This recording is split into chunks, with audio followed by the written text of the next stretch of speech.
ବର୍ତ୍ତମାନ ମହାପ୍ରଭୁ ଯେଉଁ ହାତୀ ବେଶ ହୋଇଥିଲେ, ହାତୀ ବେଶର ମଇଲମ ସେବକମାନେ କରୁଅଛନ୍ତି। ବେଶ ମଇଲମ ହୋଇଥାଏ। ବେଶ ମଇଲମ ପରେ ମହାପ୍ରଭୁଙ୍କର ଯେଉଁ ପହଣ୍ଡିର କ୍ରମ ରହିଥାଏ, ଆଜି ମହାପ୍ରଭୁ ଯେଉଁ ସ୍ନାନ ମଣ୍ଡପରୁ ତାଙ୍କର ପହଣ୍ଡି ଆରମ୍ଭ କରିବେ ଅଣସର ପିଣ୍ଡିକୁ, ଅଣସର ଗୃହକୁ, ଅନବସର ଗୃହ। ସ୍ୱତନ୍ତ୍ର ଭାବରେ ମହାପ୍ରଭୁଙ୍କର 15 ଦିନ ବ୍ୟାପୀ ଦୈତାପତି ସେବକମାନେ ଗୁପ୍ତ ସେବା କରିବେ। ମହାପ୍ରଭୁ ଅସୁସ୍ଥ ରହିବେ। ଯେଉଁ ସ୍ନାନ ମହାପ୍ରଭୁ ପ୍ରତ୍ୟକ୍ଷ ସ୍ନାନ କରିଅଛନ୍ତି 108 ଗଡ଼ୁରେ, ମହାପ୍ରଭୁଙ୍କର ଜ୍ୱର ଆସିଥାଏ। କୁହାଯାଏ ମହାପ୍ରଭୁ ଯେତେବେଳେ ସ୍ନାନ ସାରି ମହାପ୍ରଭୁ ହାତୀ ବେଶରେ ଥାନ୍ତି, ଦର୍ଶନ ସମସ୍ତ ଭକ୍ତମାନେ ପ୍ରାପ୍ତି ହେଲା ପରେ ମହାପ୍ରଭୁଙ୍କର ଇଏ ନିଶ୍ଚିତ ଭାବରେ ଶରୀର ଏକ ଉଷ୍ମତା ଅନୁଭବ ମହାପ୍ରଭୁ କରନ୍ତି। କମ୍ପନ ଆସେ, ମହାପ୍ରଭୁଙ୍କର ଜ୍ୱର ଆସିଥାଏ।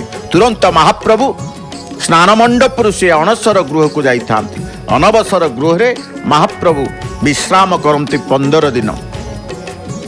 ଯେଉଁ 15 ଦିନ କାଳ ସାଧାରଣ ଦର୍ଶନ ମଧ୍ୟ ବନ୍ଦ ରହିଥାଏ, ମହାପ୍ରଭୁକୁ କେହି ଦର୍ଶନ କରିପାରିବେ ନାହିଁ। କେବଳ ଦୈତାପତି ସେବକମାନେ ମହାପ୍ରଭୁଙ୍କର ଦର୍ଶନ ସେବା ଶୁଶ୍ରୂଷା କରିଥାନ୍ତି।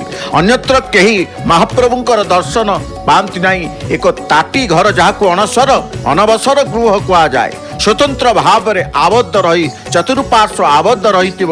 ମହାପ୍ରଭୁ ଚତୁର୍ଦ୍ଧା ମୂର୍ତ୍ତି ସେଇଠାରେ ଅବସ୍ଥାନ କରି ବିଶ୍ରାମ କରିବେ।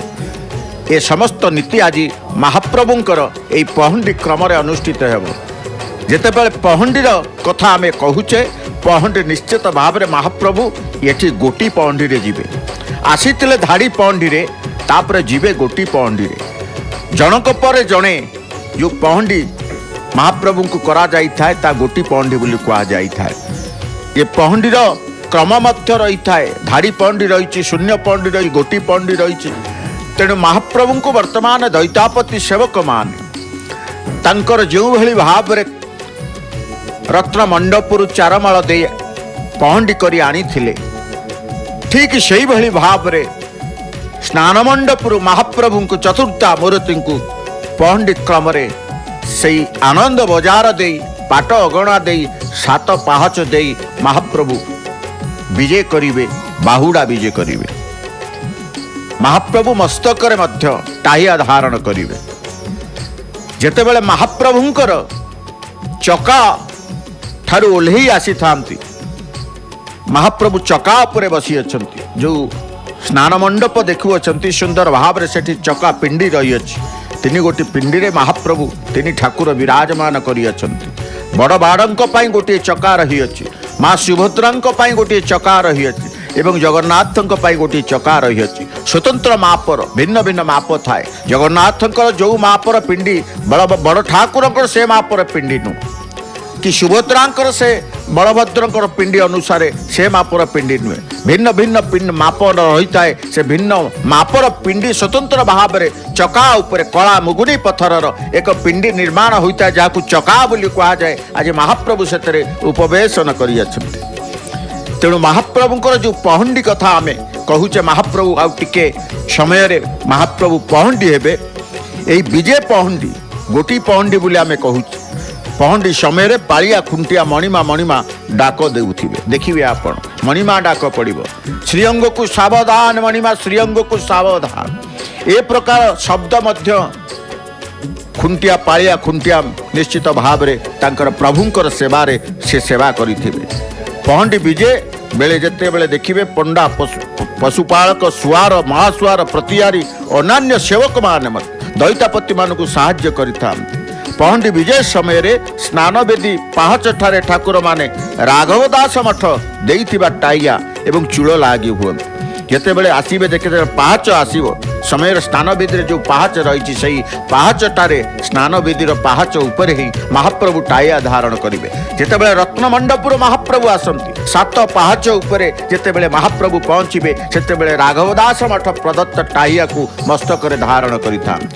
ସ୍ୱତନ୍ତ୍ର ଭାବରେ ମାପର ଟାହିଆ, ସ୍ୱତନ୍ତ୍ର ଟାହିଆକୁ ଧାରଣ କରନ୍ତି। ବଡ଼ ଠାକୁରଙ୍କର ଟାହିଆ ଏବଂ ଜଗନ୍ନାଥଙ୍କର ଟାହିଆ माँ सुभद्रांकर टोपर बोली कहुए सी निश्चित भाव से पुष्प अलंकार तैयारी करा जाइते सुभद्रांक मस्तक सुदर्शन मस्तक लगी थाए निश्चित भाव में ता दृश्य मत आपण मैंने देखिपारे जितेबले पाहाच पाखे स्नान मंडपर पाहाच पाखे पशिबे राघव दास जो टाइया चूल लगिगला पति महापात्र तीन बाड़े वंदापना बिड़िया लगी करेंगे जो बिड़िया को महाप्रभु को अर्पण करा जाए जितेबले महाप्रभु जाते बाह्य यात्रा करने चंदन यात्रा महाप्रभु जाइए चाप डंगा उपर महाप्रभुंकर स्वतंत्र भाव में बिड़िया मणही करा जाउथला पान महाप्रभु तामूल सेवन करेंगे कारण महाप्रभुंकर जेते भोजन करते महाप्रभुंकर बिड़िया मणही गोटे स्वतंत्र बिड़िया घर रही है सेवक हड़प नायक सेवक रही बिड़िया जोगाणिया सेवक रही था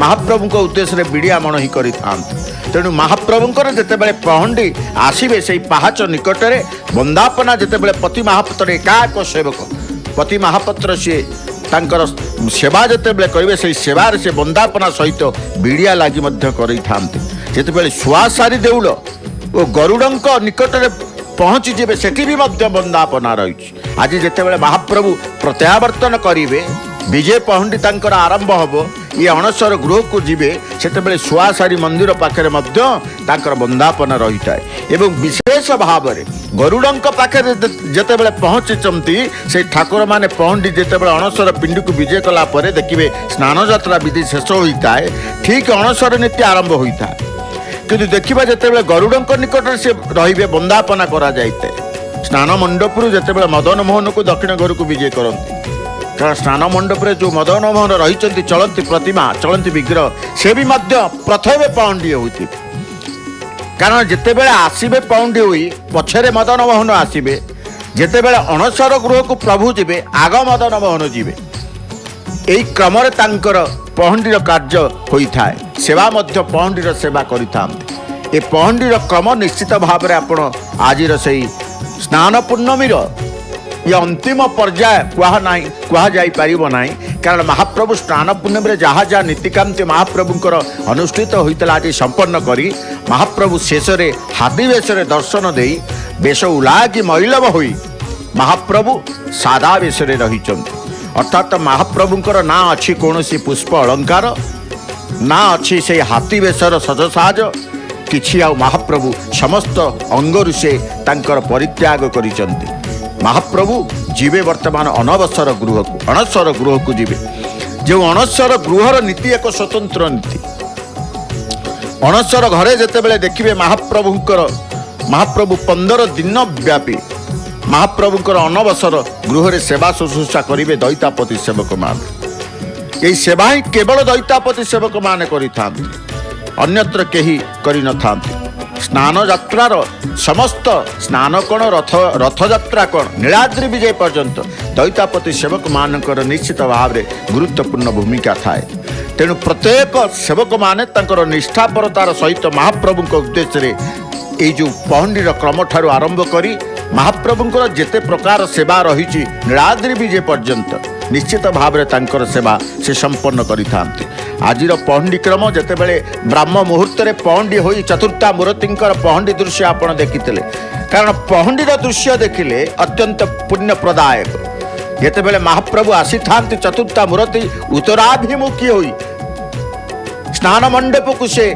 पहंडी विजय होता आपण जितेबले फेरिबे से दक्षिणाभिमुखी फेरिबे तेणु जो दिग को चाही महाप्रभुंकर दर्शन पुण्यता प्रदान करिथांती आज जितेबले दक्षिण दिग देकी सी आसबे निश्चित भाव में देखिए दर्शन आपण माने करेंगे पहंडी रे आज एक विशेष नीतिबद्ध रही अछि जितेबले महाप्रभुंकर पहंडी होई गरुड़ स्तंभ निकट में पहुँचे एक स्वतंत्र वंदापना पति महापात्र सेवक एकाक सेवक करेंगे से वंदापना हेउची विभीषण वंदापना कहुए विभीषण जितेबले आसुले महाप्रभुंकर स्नान यात्रा से गरुड़ स्तंभ निकट में महाप्रभु को वंदापना करुले तेणु महाप्रभुंकर वंदापना जेहेतु विभीषण करुले विभीषणकर प्रतिनिधि स्वरूप पति महापात्र आज विभीषण स्वरूप प्रतिनिधित्व करी तांकर सेवा को संपन्न करिथांती विभीषण वंदापना बोली नाम रही है स्वतंत्र भाव में वंदापना गरुड़ स्तंभ निकट में पहुँचा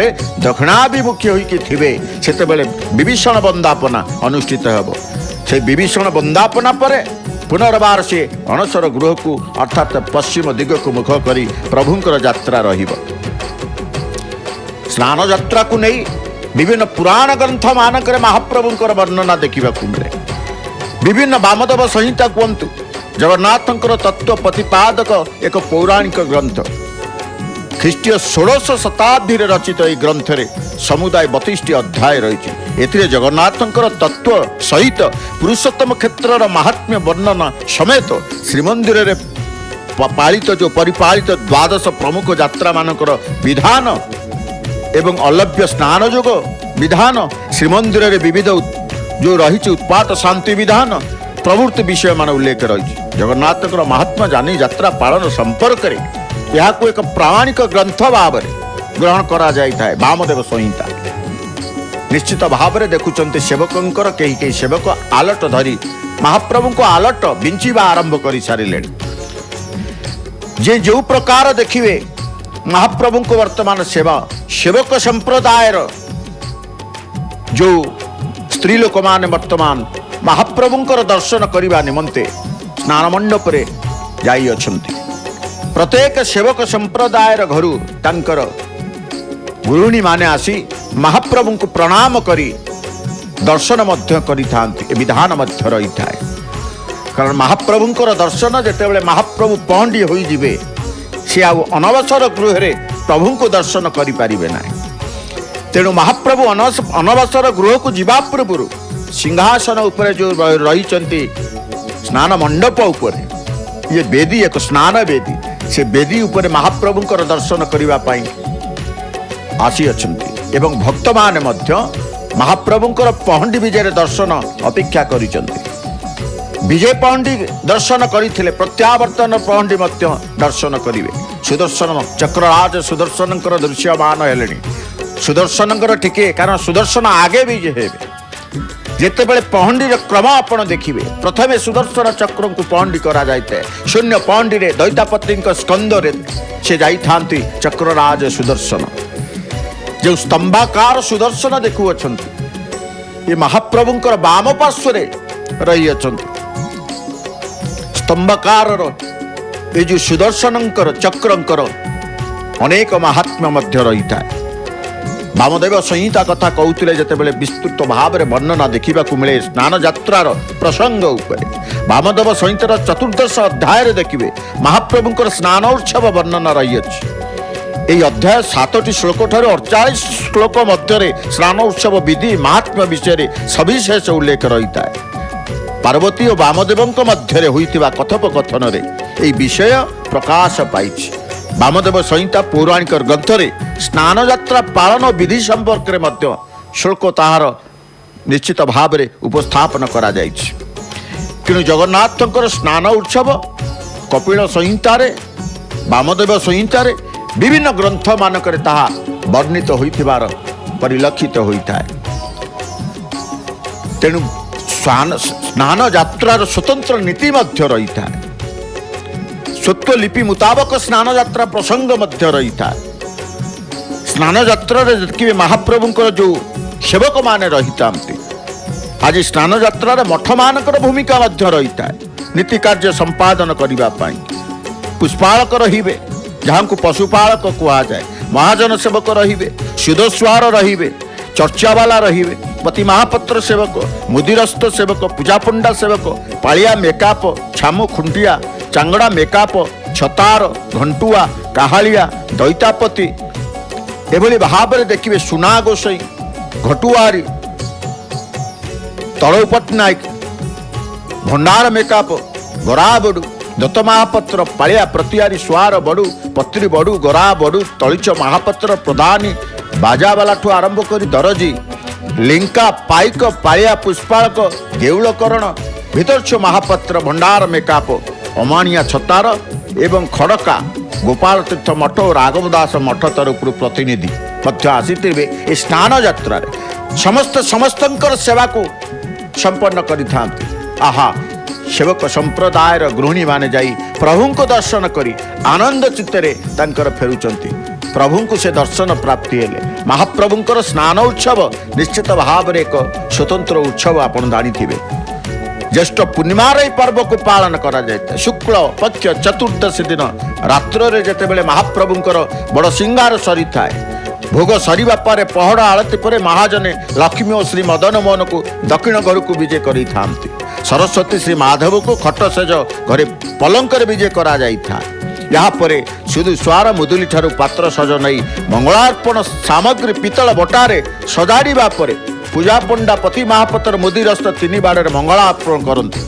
मंगलार्पण बढ़िबा पर दियो माने डोर लगी ही घंट काहाली बाजिब छतार सेवक छता धरिब। यहाँ पर ठाकुर मानकर स्नान मंडप को विजे आरंभ होता है। पहंडीर क्रम आहा भक्त मान देखुंत किभली भाव में अपेक्षा करते महाप्रभु। महाप्रभु केतेबेले स्नान मंडप ये अणसर गृह को जीवे एवं आनंद बजार जिते स्नान मंडप ओह्लई जीवे भक्त मान देखिए। जिते स्नान मंडप ओह्लई आनंद बजार बाटे पाट अगणा दे सात पाँच दे जीवे भक्त देखंतु ना देखंतु किंतु स्नान मंडप ओह्लैला पर्यंत महाप्रभुंकर पहंडीर क्रम को पहंडीर दृश्य को निश्चित भाव में से दर्शन करेंगे संदर्शन करेंगे। तेणु सिंहद्वार सम्मुख में अपेक्षा करी समस्ते रही अछंती। केतेबेले महाप्रभु पहंडी हेबे केतेबेले महाप्रभुंकर पहंडी कार्य दैतापति सेवक माने करिवे। निश्चित भाव में पहंडी क्रम पूर्व मदन मोहन पहंडी हेबे महाजन सेवक निश्चित विजय कराइबे और अन्य ठाकुर मानक दैतापति माने विजय करिथा। जेतेबेले चलंती प्रतिमा अष्टधातुरे निर्मित विग्रह केवल ब्राह्मण सेवक माने महाजन सेवक माने विजय करिथा एवं श्रीअंग लागी सेवक दारू विग्रह को पहंडी करिथांती दैतापति सेवक माने। यह धाड़ी पंडी रे आसी था जितेबाला धाड़ी पंडी आसला बेले धाड़ी पंडी ठाकुर मैंने जीवे आज गोटी पहंडी रे जीवे एककालीन विजय कले ताकू धाड़ी पहंडी कह जाए। जो पहंडी रे एक मूर्ति ठाकुर विजय होई निर्दिष्ट स्थान रे पहुंचवा परे अन्य मूर्ति तांका आसन छाड़ी विजय होती ताकू गोटी पहंडी कह जाए। ए गोटी पहंडी रे महाप्रभु स्नान मंडप आज अणसर अनवसर गृह को जीवे। पहंडी विजय समय छामुकुंटिया भूमिका गुरुत्वपूर्ण रही था। दे आगे चली था मणिमा डाक दौथे आगे चलुवे विजय समय सात पाहच ठाकुर माने टाहिया चूड़ लगी होता आसला बेले ये गला बेले जितेबाला सिंहासन पाहच पाखे टाहिया चूड़ लगी हम राघवदास मठ प्रदत्त से टाहिया स्वतंत्र भाव में जिते टाहियार आवश्यकता रही है महाप्रभु को राघवदास मठ दे था।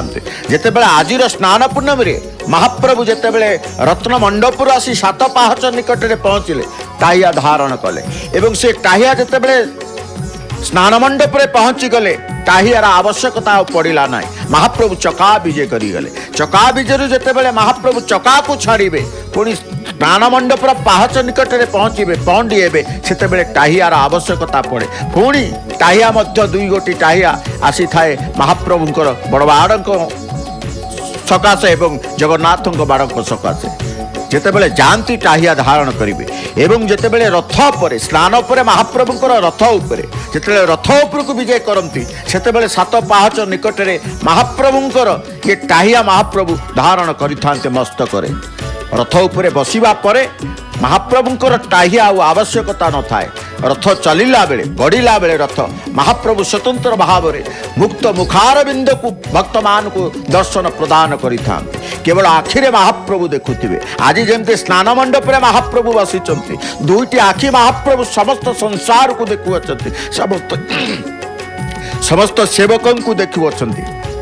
तेणु महाप्रभु जितेबाला रथारूढ़ हुंती टाहिया धारण करिनतांती रथ उपर जितेबाला आड़प मंडप को जाती सेतेबेले टाहियार आवश्यकता पड़ता है। पुणी राघवदास मठ प्रदत्त जितेबाला रथ उपर हंसपटा को आसबे से हंसपटा उपरे टाहिया धारण करितांती। गर्भगृह रथर गर्भगृह चका उपरे से टाहिया धारण करिनतांती। रथटू ओह्लई चका उपर ओह्लई जितेबाला हंसपटा को आसबे सेतेबेले टाहिया धारण करितांती एवं से टाहिया जितेबाला पहंडी हो जिवे आड़प मंडप में पहुंचवा पूर्व टाहियार आवश्यकता न थाए। जितेबाला आड़प मंडप पुणी रथ को आसबे टाहियार आवश्यकता होता है एवं रथरे बसला बेले टाहिया आवश्यकता हो नए। रथ उपर समस्त नीति सुनावेश अधर पणा बाहुड़ा यात्रा समापन करी महाप्रभु जितेबाला समस्त भक्त मान को समस्त अतृप्त आत्मा मान को अशरीरी मान को शांति प्रदान करी नीलाद्रि विजय करिवे रत्न सिंहासन को विजय करिवे सेतेबेले टाहिया आवश्यकता होता है। अर्थात जो मुहूर्त टाहियार आवश्यकता हुए महाप्रभु जिते टाहिया दरकार होता है स्वतंत्र भाव में प्रस्तुत करी स्वतंत्र खड़िका द्वारा विविध पुष्प जरी जंबुरा शोल द्वारा प्रस्तुत करी राघव दास मठ महाप्रभु उद्देश्य टाहिया को प्रदान करिथा। तेणु ये टाहियार स्वतंत्र शैली रही है निर्माण शैली माप स्वतंत्र माप रही है। केवल कुशली कारीगर मान जो माने महाप्रभुंकर पारंपरिक ये कारीगर मान अच्छा से पारंपरिक कारीगर मान शिल्पी मान महाप्रभुंकर टाहिया को प्रस्तुत करिथांती। ठाकुर माने स्नान मंडप रे विजय होला परे तांकर तो नीतिकांति अन्य सब आरंभ होता है। समस्त नीतिकांति महाप्रभुंकर स्नान मंडप रे सारी जिते बेले देखिबे महाप्रभुंकर समस्त 108 स्नान जल स्नान करिबा परे तापर देखिए समस्त बलभद्र देखंतु सुभद्रा देखंतु तीन बाड़ सुदर्शन बाड़ देखंतु सकाशे जल छेक आसवा पर स्नान करने पर महाप्रभुंकर रात्र हाथी वेश हो तापर महाप्रभुंकर उलागी मैलमयी पहंडीर क्रम को महाप्रभु अपेक्षा करते बेले पहंडे होई महाप्रभु अनवसर घर को जीवे कारण भक्त मान छाड़ू नांती सेवक संप्रदायर ताकर गृहिणी मान महाप्रभु को दर्शन विधान रही है। प्रभु को तांकर आराध्य देवता को दर्शन करेंगे। तेणु महाप्रभु जिते बेले अनवसर गृह को चलीजे 15 दिन दर्शन मिलिब ना। तेणु समस्ते आज व्याकुलता रही कि सिंहद्वार सम्मुखें रही महाप्रभुंकर मुखार बिंद को दर्शन करने अपेक्षा रही आवेगर सहित रही प्रभु को दर्शन करदेवी 15 दिन आउ महाप्रभुंकर दर्शन मिलबनी पटी दियंकर दर्शन मिल ये पटी दिय उपासना श्रीमंदिर मध्य प्रचलन रही 15 दिन पर्यंत पटी दियंकर उपासना को स्वतंत्र उपासना मध्य आरंभ होता है।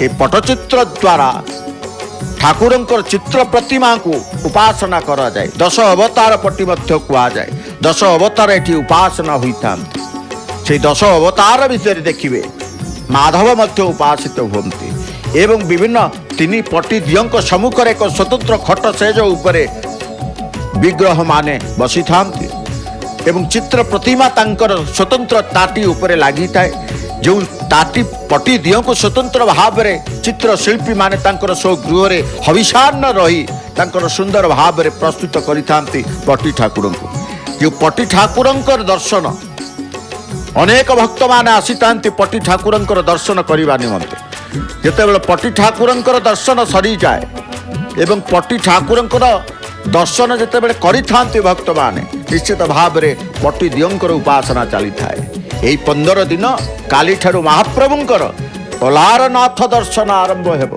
जगन्नाथ अनवसर गृह रे रहिबे जेतेबेले सेवा शुश्रूषा पाइबे महाप्रभु असुस्थ हो पड़े 15 दिन व्यापी विश्राम नेबे। तेणु अलारनाथ दर्शन समस्ते करिथांती। ये अलारनाथ दर्शन जेतेबेले होता है ब्रह्मगिरी रे अवस्थापित अलवारनाथ रु आसीची अलारनाथ। ये अलवारनाथ अलारनाथ को समस्त दर्शन करिथांती।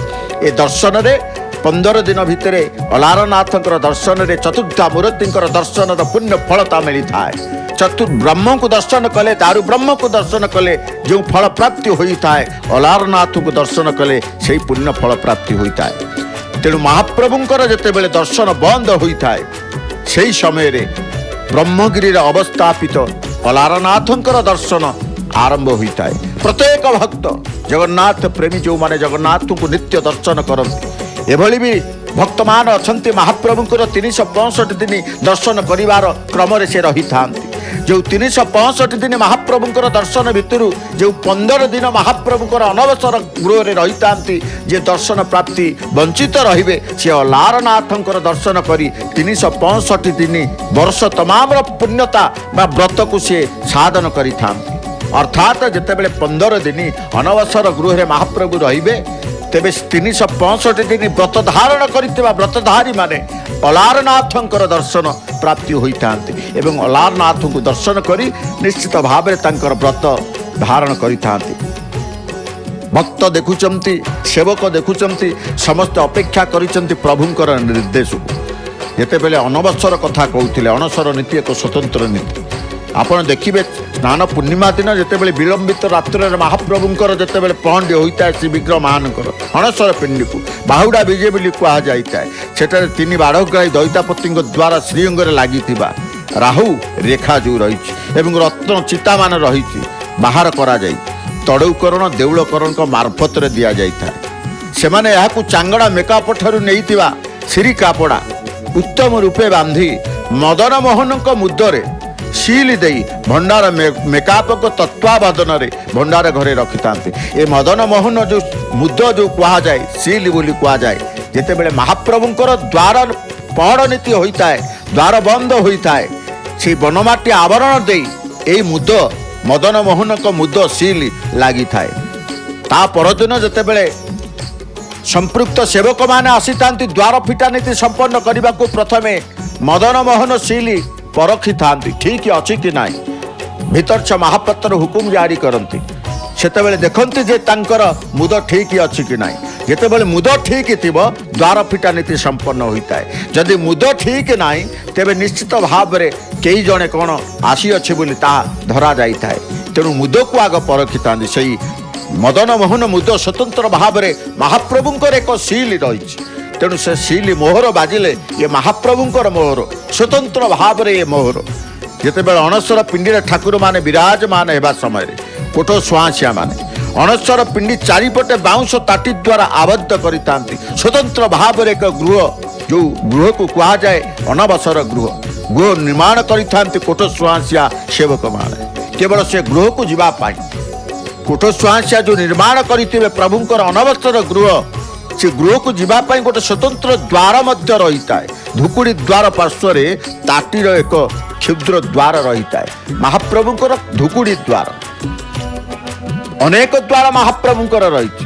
ପୂର୍ବ ଦ୍ୱାର ରହିଛି, ପଶ୍ଚିମ ଦ୍ୱାର ରହିଛି, ଦକ୍ଷିଣ ଦ୍ୱାର ରହିଛି, ଉତ୍ତର ଦ୍ୱାର ରହିଛି, ପଣ୍ଡା ଦ୍ୱାର, ବେହରଣ ଦ୍ୱାର, ଭୋଗମଣ୍ଡପ ଦ୍ୱାର, ସାତ ପାହାଚ ଦ୍ୱାର, ଅନେକ ଦ୍ୱାର ଭିତରେ କଳାହାଟ ଦ୍ୱାର, ଜୟ ବିଜୟ ଦ୍ୱାର, ଅନେକ ଦ୍ୱାର ଭିତରେ ଧୁକୁଡ଼ି ଦ୍ୱାର ମହାପ୍ରଭୁଙ୍କର ଗୋଟେ ରହିଥାଏ। ସ୍ୱତନ୍ତ୍ର ଭାବରେ ଏ ଧୁକୁଡ଼ି ଶବ୍ଦ କେବଳ ଶ୍ରୀମନ୍ଦିରରେ, ଏ ଦ୍ୱାର ଅନ୍ୟତ୍ର କେଉଁଠାରେ ଦେଖିବେ ନାହିଁ। ସେ ଧୁକୁଡ଼ି ଦ୍ୱାର ପାର୍ଶ୍ୱରେ ତାଟିର ଏକ କ୍ଷୁଦ୍ର ଦ୍ୱାର ରହିଥାଏ। ଏହାପରେ ତାଟି ବାହାରେ ଏକ ବଡ଼ ଖଟ ରଖାଯାଇ ତହିଁରେ ସେଜ ପଡ଼ିଥାଏ। କାହିଁକି? ଯେଉଁ କହୁଥିଲେ ମହାଜନ ସେବକମାନେ ଦକ୍ଷିଣ ଘରୁ ଦୋଳଗୋବିନ୍ଦ, ରାମ ନୃସିଂହ, ଭୂଦେବୀ, ଶ୍ରୀଦେବୀ, ମଦନମୋହନ ଓ ଶ୍ରୀକୃଷ୍ଣଙ୍କୁ ଖଟ ଉପରେ ବିଜେ କରାଇଥାନ୍ତି। ବିଜେ ପ୍ରତିମାଙ୍କ ପଛ ପାର୍ଶ୍ୱରେ ସ୍ୱତନ୍ତ୍ର ଭାବରେ ଯେଉଁ ପଟି ଦିଅଙ୍କ କଥା କହୁଥିଲି ଚିତ୍ର ପ୍ରତିମା, সেই ବିଜେ ପ୍ରତିମାଙ୍କ ପଛ ପାର୍ଶ୍ୱରେ ଚିତ୍ରକର ସେବକଙ୍କ ଘରୁ ଆସିଥିବା ତିନି ଚିତ୍ର ପ୍ରତିମା ଯଥା ବାସୁଦେବ, ଭୁବନେଶ୍ୱରୀ ଓ ନାରାୟଣଙ୍କର ଚିତ୍ରପଟି ଅଣସର ତାଟିରେ ବନ୍ଧା ଯାଇଥାଏ। ଶ୍ରୀମନ୍ଦିର ପରିଭାଷାରେ ଏହାକୁ ଦଶ ଅବତାର ମୂର୍ତ୍ତି କୁହାଯାଇଥାଏ। ଏହି ଠାକୁରଙ୍କର ପଞ୍ଚାମୃତରେ ସ୍ନାନ ନୀତି ବଢ଼ିବା ପରେ ଅଣସର ବିଧି ପାରମ୍ପରିକ ରୀତିରେ ଆରମ୍ଭ ହୋଇଥାଏ। ଏହି ସମୟରେ ଏହି ପଟ୍ଟଚିତ୍ର ଠାକୁର ଓ ଚଳନ୍ତି ପ୍ରତିମାଙ୍କ ନିକଟରେ ରାତିରେ ଆରମ୍ଭ ହୋଇଥାଏ। କ'ଣ? ମହାପ୍ରଭୁଙ୍କର ଦଶ ଅବତାର ମୂର୍ତ୍ତି ଯେଉଁ ଦେଖୁଛନ୍ତି, ବିଭିନ୍ନ ପ୍ରକାର ଯେଉଁ ଦଶ ଅବତାର ମୂର୍ତ୍ତିରେ ଏହି ସମୟରେ ଯେଉଁ ପଟ୍ଟଚିତ୍ର ଠାକୁର ଚଳନ୍ତି ପ୍ରତିମାଙ୍କ ନିକଟରେ ଶ୍ରୀମନ୍ଦିରର ଦୈନନ୍ଦିନ ନୀତି ସମାହିତ ହୋଇଥାଏ। ଅର୍ଥାତ୍ ମହାପ୍ରଭୁଙ୍କର ମଙ୍ଗଳ ଆଳତୀ ଠାରୁ ଆରମ୍ଭ କରି ଯାହା ମହାପ୍ରଭୁଙ୍କ ନିକଟରେ ଅନୁଷ୍ଠିତ ହୁଏ, সেই ପଟି ଦିଅ ଦଶ ଅବତାର ମୂର୍ତ୍ତିଙ୍କ ନିକଟରେ ନିଶ୍ଚିତ ଭାବରେ ଦୈନନ୍ଦିନ ନୀତି ସମାହିତ ହୋଇଥାଏ। ପ୍ରତ୍ୟୟ ମଧ୍ୟାହ୍ନ ଧୂପ ନୀତି ପରେ ଅଣସର ତାଟିରୁ ଧୁକୁଡ଼ି ଦ୍ୱାର ଦେଇ ଦୈତାପତି ସମୂହ ବିଗ୍ରହମାନଙ୍କର ସେବା ପୂଜାର୍ଚ୍ଚନା ଆଦି କରିଥାନ୍ତି। ଦୈତା ଓ ପତି ମହାପାତ୍ର ସେବକ ଦୁଇ ଜଣ ମିଶି, ଦୈତା ସେବକ, ପତି ମହାପାତ୍ର ସେବକ, ଜଣେ ବିଶ୍ୱାବସୁ ବଂଶଧରର, ଜଣେ ବିଦ୍ୟାପତି ବଂଶଧରର।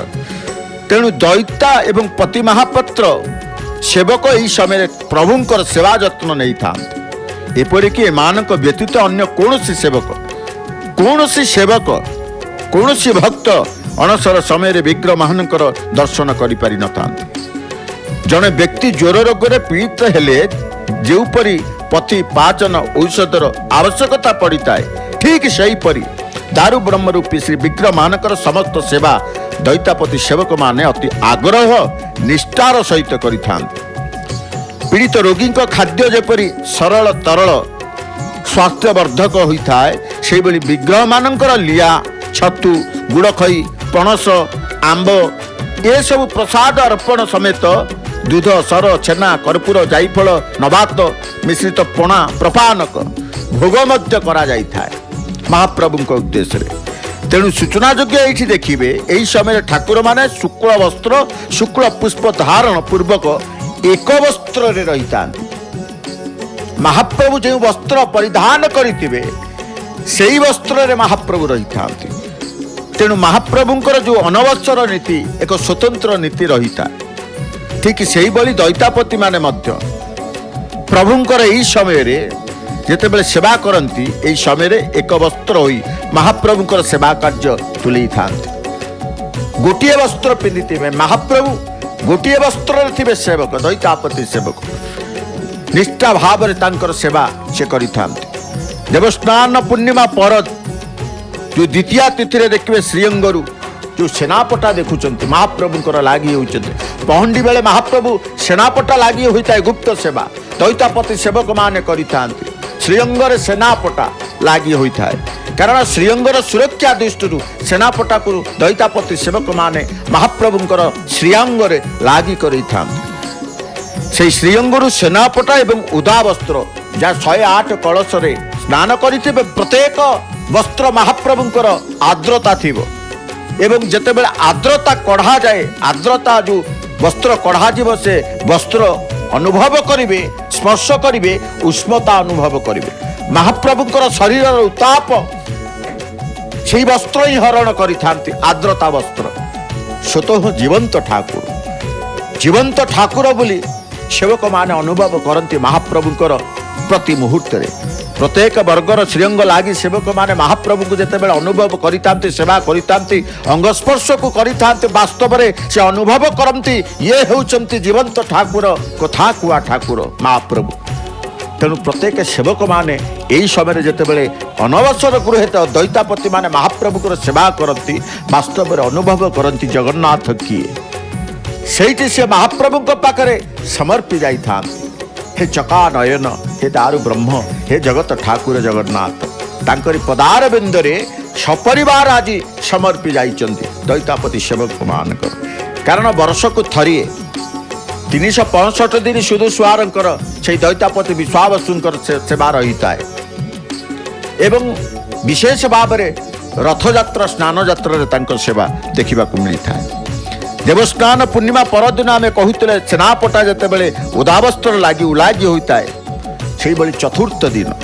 श्रीअंग खोल जाई पंचमी दिन राशि तेल फुलुरी तेल चुआ कर्पूर झुणा विभिन्न सुवासित पुष्पयुक्त तेल जहाँ फुलुरी तेल बोली कहुए से फुलुरी लगी होता है तेल लगी होता है महाप्रभुंकर देहर जो दरज थाए से दरज छड़ाई स्वतंत्र भाव में बड़ ओडिया मठ प्रदत्त ये फुलुरी तेल से फुलुरी तेलर एक प्रस्तुति एक कष्ट साध्य वर्षे पर्यंत से तेल को माटी तले ही रखा जाए विविध प्रकार सुवासित पुष्प द्वारा माटी तले पोता हुई एक माटी पात्र रही से औषध्य गुणयुक्त जो तेल स्वतंत्र भाव में महाप्रभुकर श्रीअंगरे लगी करा जाए लेपन करा जाए दरज महाप्रभुंकर छाड़ब जो मजीरा रही देहरे ताहा हरण करने उपचार सेवक माने महाप्रभु पाखे रखि था फुलुरी तेल पर षष्ठी ठारू नवमी पर्यंत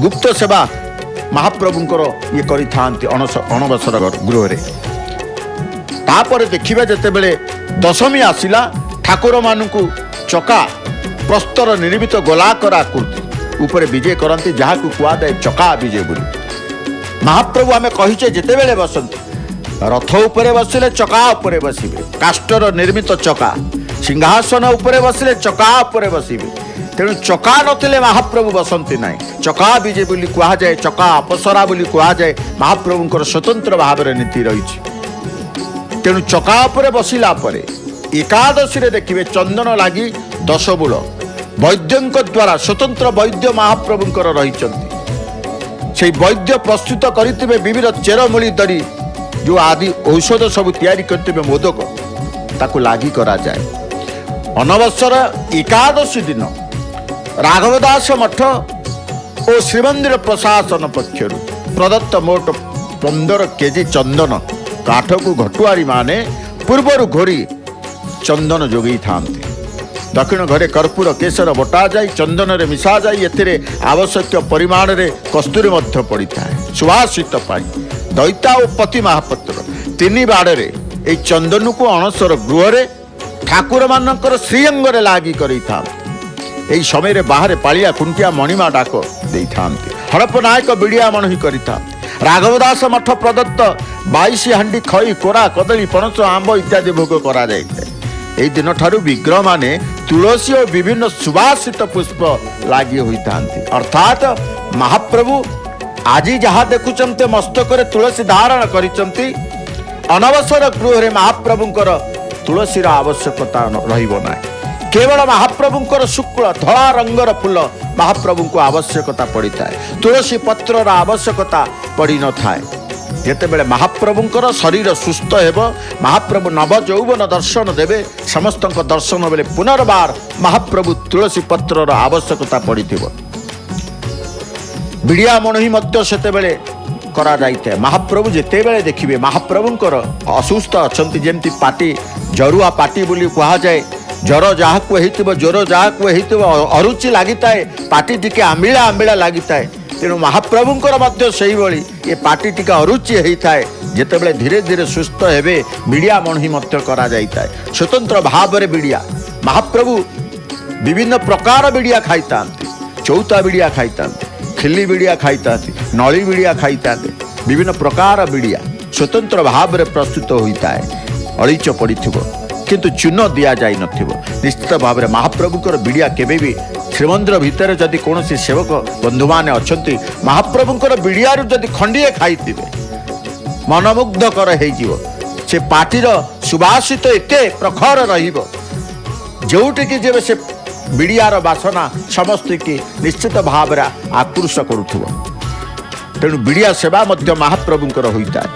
ଅନବସର ଦ୍ୱାଦଶୀ ଦିନ, ଦିନ ପରେ ଦିନ ଯେତେବେଳେ ଗଡ଼ିଥାଏ, ଅନବସର ଦ୍ୱାଦଶୀ ଦିନ ଭୋଗମଣ୍ଡପ ନୀତି ସରିବା ପରେ ରୂପା ଥାଳିରେ ଶ୍ରୀଅଙ୍ଗର ଚନ୍ଦନ କରାଳ ପାଟ ଡୋର ରଖାଯାଇ ଘଣ୍ଟ ଛତା କାହାଳି ସହ ତଳିଛ ପଟୁଆର ପ୍ରଧାନୀ ସେବକ ହାତ ପଇଠ ହୋଇ ଆଗେ ଆଗେ ପଟୁଆରରେ ଶ୍ରୀନହର ଅଭିମୁଖେ ଶ୍ରୀମନ୍ଦିରକୁ ଆସିଥାନ୍ତି। କାହିଁକି? ପଟୁଆରରେ ବାଡ଼ଗ୍ରାହୀ ଦୈତାପତିଙ୍କର ସମେତ ଅନ୍ୟାନ୍ୟ ଭାଗାରୀ ଦୈତାପତିମାନେ ଥାଳିରେ ରାଜପ୍ରସାଦ ଧରି ଶ୍ରୀନହରରେ ଉପସ୍ଥିତ ହେବା ପରେ ସେଠାରେ ରାଜାଙ୍କ ଛୁଆଁ ଶାଢ଼ୀମାନ ଦୈତାପତି ପତି ମହାପାତ୍ର ତଡ଼ାଉ ଦେଉଳକରଣ ବେହେରାକରଣ ତଳିଛ ମହାପାତ୍ରଙ୍କୁ ପ୍ରଦାନ କରିଥାନ୍ତି। ସ୍ୱତନ୍ତ୍ର ଭାବରେ ମହାପ୍ରଭୁଙ୍କର ଅନବସର ନୀତି 15 ଦିନ ମହାପ୍ରଭୁ ଅନବସରର ନୀତି ରହିଥାଏ। ଅନସରର ତ୍ରୟୋଦଶୀ ଦିନ ଘଣା ଲାଗି ବୋଲି ଗୋଟେ ସେବା ରହିଥାଏ। ଶ୍ରୀ ପୟର ମୁଦ୍ରା ଉପଲକ୍ଷେ ପାଟ ଡୋର ଖଳି ପ୍ରସାଦ ଓ ଖଳି ପ୍ରସାଦ ଲାଗି ହୋଇଥାଏ। ଅଣସର ଗୃହରେ ସମ୍ପୂର୍ଣ୍ଣ ଗୋପନୀୟ ଭାବେ ଠାକୁରମାନଙ୍କର ଘଣା ଲାଗି ପରେ ଖଳି ଲାଗି, ତତ୍ପରେ ଖଡ଼ି ଲାଗି ହୋଇଥାଏ।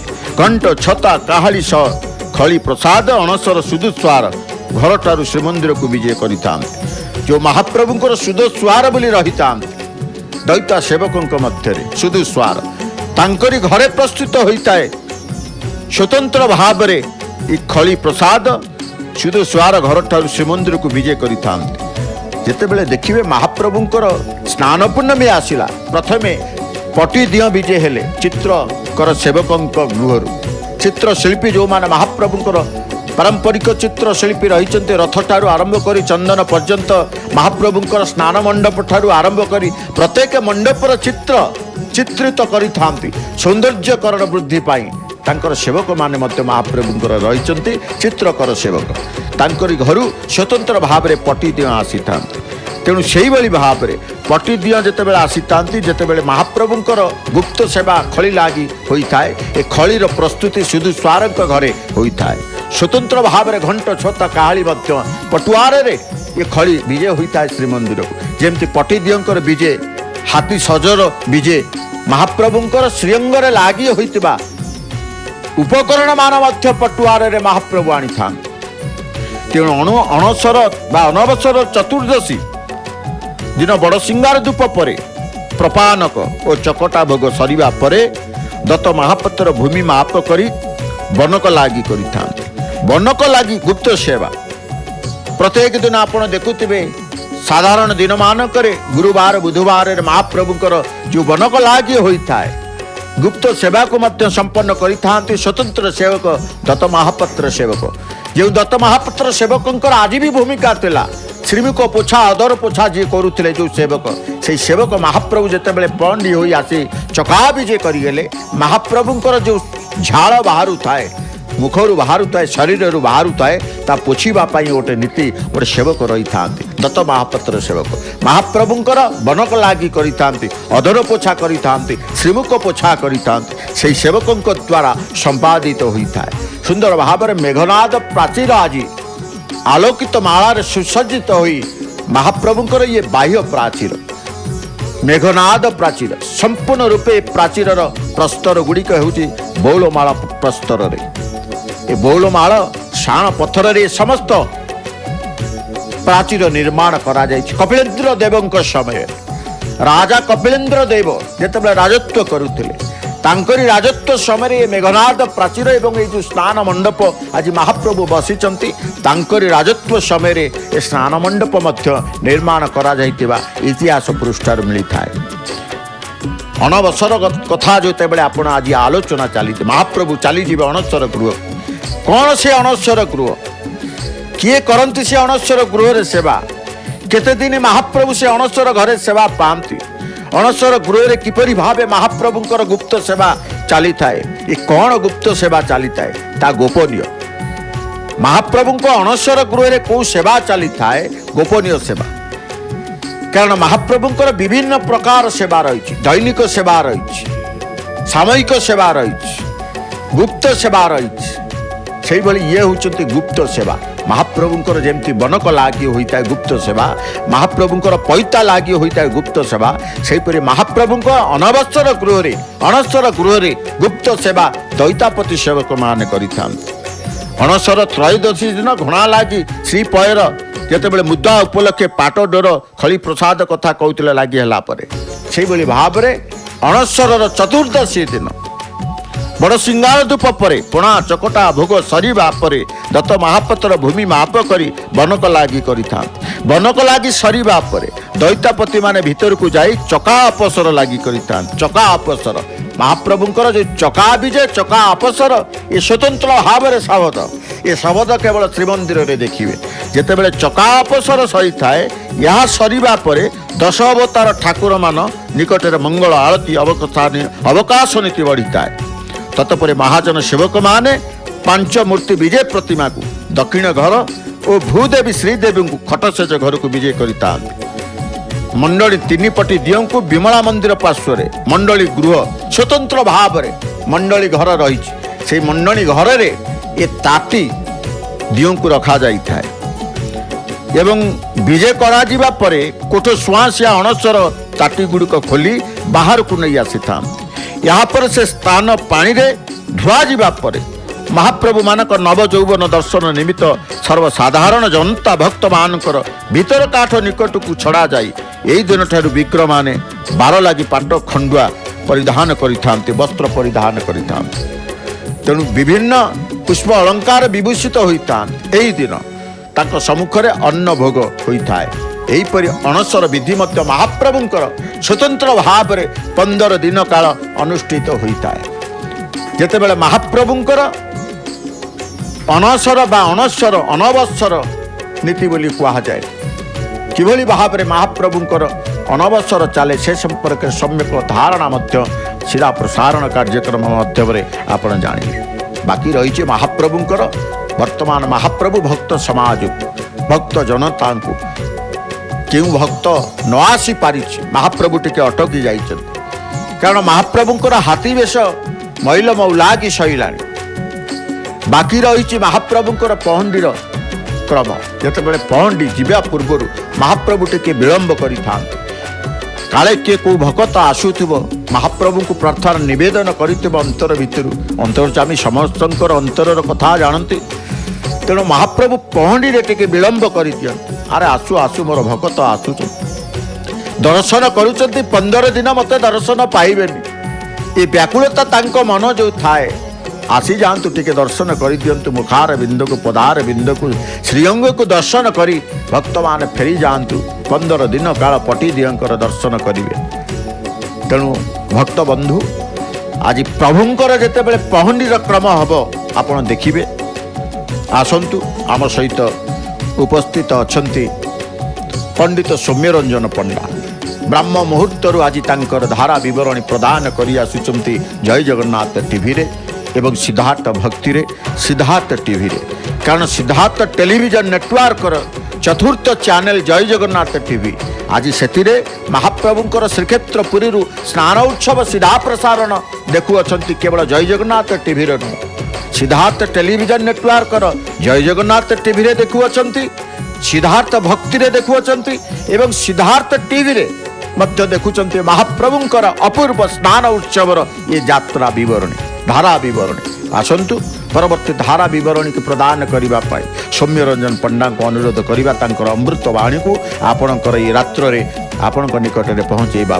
जय जय जगन्नाथ जय जय जगन्नाथ जय श्री जगन्नाथ।